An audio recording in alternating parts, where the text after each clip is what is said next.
كان صاروخ V2 هو السلاح الأكثر تقدماً في ألمانيا النازية في الحرب العالمية الثانية، كما أنه الأكثر تكلفة.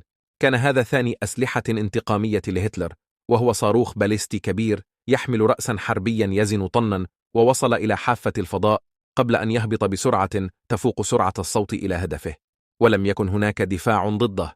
ومع ذلك، على الرغم من كونه رائعاً من الناحية الفنية وذو قيمة دعائية لا شك فيها للتسلسل الهرمي النازي المحاصر، إلا أن السلاح تسبب في أضرار قليلة نسبياً مقابل المبالغ الهائلة التي تم إنفاقها عليه.